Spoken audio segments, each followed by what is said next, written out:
If you like Nana's video, please subscribe and hit the like button and hit the bell notification. Bye. I never knew there was a medical name to it. Never knew that there was actually a real diagnosis regarding it. But I am going to be posting that video probably later on this evening or tomorrow. You're not going to want to miss it. It's kind of interesting and kind of strange at the same time. Good morning, everybody. I wanted to talk to you guys about invisible illnesses. Meaning you're not visibly disabled, like you're not using a walker, you don't have a cast on, you're not in a wheelchair, but you have an illness or a disease that's invisible to others. That's what I have. People don't see what's going on with my brain and the past surgeries that I've had done and the damage that it's done to me. So a lot of people, when they don't see my disease, they don't understand it. Whereas if you see somebody in a wheelchair, you can more understand that they can't walk well. Or if they're using a cane or a walker, you can understand that they have mobility issues. But with some diseases and illnesses, they're invisible. So you just don't see it, so people don't understand, and they don't always take the time to understand an invisible illness. I'm gonna go back a couple of years. It was really difficult for me because at work I was having a problem concentrating. I was having a really big issue with finding the right words while I was at work working with patients. I worked in the medical field.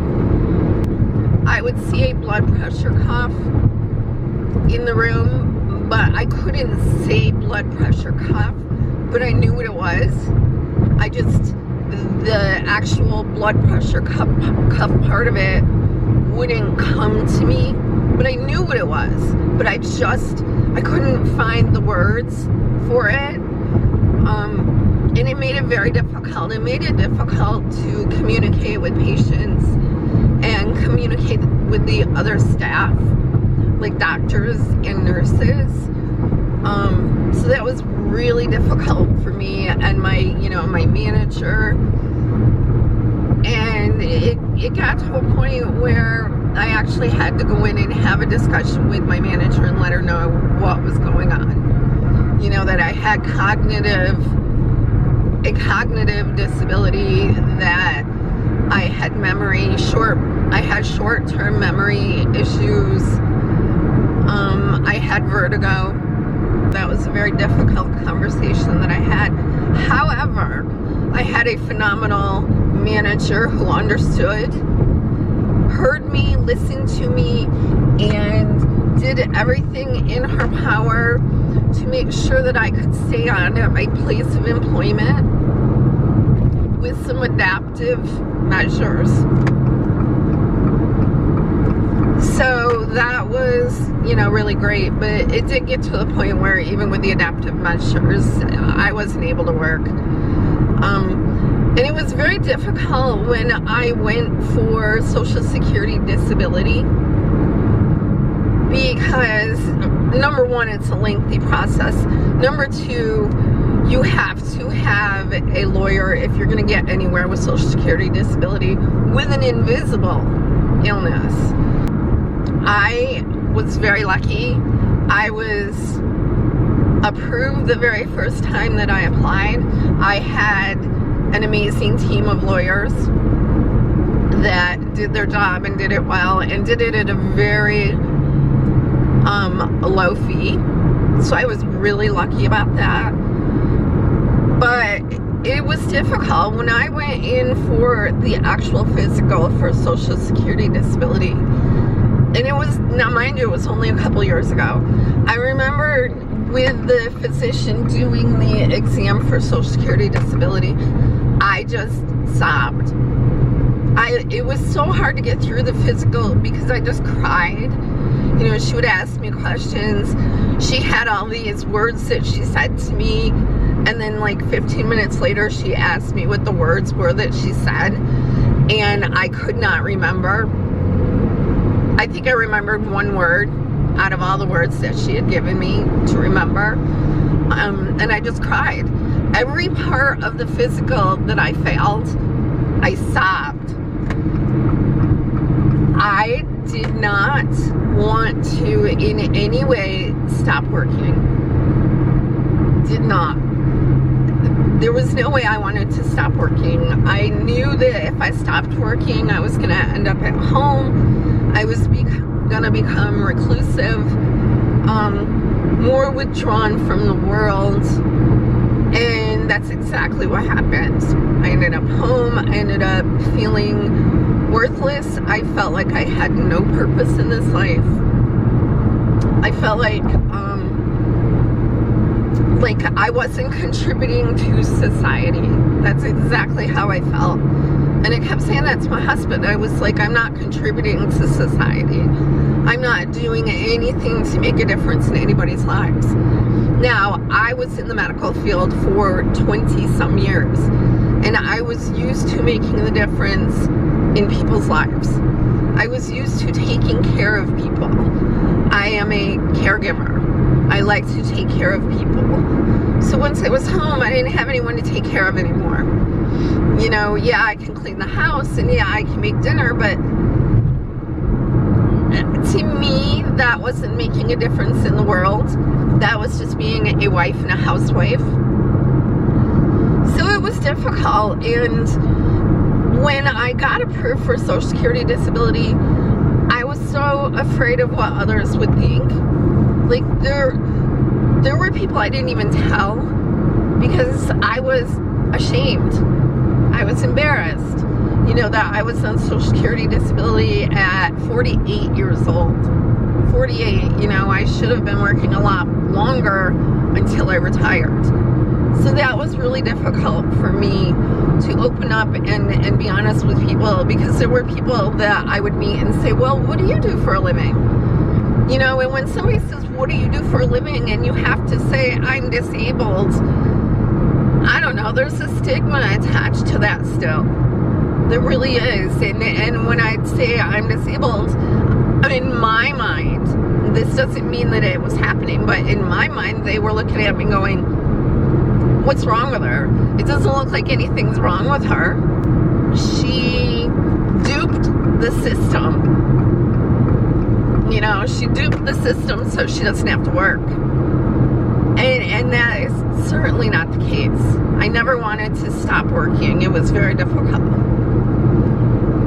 I was even embarrassed and ashamed with my husband. When I finally, after years of trying and breaking down and going back and trying and, you know, doing everything I could to keep working, when I hit my breaking point and I actually said to my husband, I can't do it anymore. I cannot work. I can't even work part-time. I'm done. That was a very difficult conversation because my income, we counted on that income, you know, and I knew Social Security disability wasn't even going to be close to the income that I was receiving. And at that point, we had car loans and a mortgage and credit cards, you know, and we had things that we had to pay, obligations. That was a really difficult conversation with my husband for me. However, for him, he was amazing, completely understanding. He was so supportive, 100% supportive. He said, we'll get through it. And that's what he said, we'll get through it. And, you know, a year and a half, 2 years later, well, 2 years, I believe in December, we're getting through it. It's not easy. It's difficult. There are so many days that I feel guilty. I feel so much guilt, and I see my husband coming home at night or working extra on the weekends, and I feel guilt because he's working extra hard so that we can pay our bills and make ends meet, and I'm not able to do that. So there's a lot of guilt involved with that, still to this day, very much so. I think that people perceive people that they can't see their illness or disease as being lazy. I'm sure there are people out there that are taking advantage of the system, you know, and don't want to work and are lazy and have no drive. But not everyone that's on disability, that you cannot see their disability, is lazy or has no drive or doesn't want to work. Not everyone is like that. Unfortunately, the ones that are like that kind of create the stigma that us that need it have to deal with, the fallout of that. But I don't like being on disability. I think about every single week, I think, what can I do? What job can I do that I'll be able to make some money for our family and help support us so Steve doesn't have to work so hard? And to be honest, there is nothing, because I have the cognitive issues, because I can't speak correctly, because I have throat spasms, because I can't remember words. That's a huge part of any job. But yeah, it's very difficult having an invisible disability. And I wish that people would try to learn what you're going through, or ask, be interested in what your fellow coworkers, your fellow friends, your fellow family members are going through. Ask questions. If you don't understand and you're thinking one way, ask questions. You know, ask a question. Say, hey, you know, I don't get it. What are you going through? You know, I don't know. I just think we all need to be kinder to each other. And unfortunately, people are not kind to each other. They're not always nice. They're not always understanding, and they don't always try to be nice or understanding. And I think we need more of that in this world. But yeah, I just wanted to jump on and talk about that, and I'll probably jump on later and talk about something else. I'm wearing my crazy leggings. They're very crazy. Yeah. They're a little strange. But yeah, that's what I wear when I'm just kind of sitting around at home.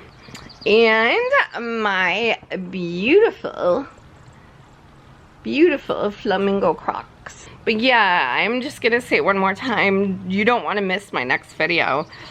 It is definitely something very strange and out of the ordinary regarding OCD, obsessive compulsive disorder. It's strange. It's actually a psychological disorder, and I'm going to talk about it. It is something that I've had it for quite a long time and did not realize there was a medical diagnosis for it. So don't miss my next video. You're going to want to see it, and I am going to continue with my day. I hope you guys have a wonderful afternoon, and until next time.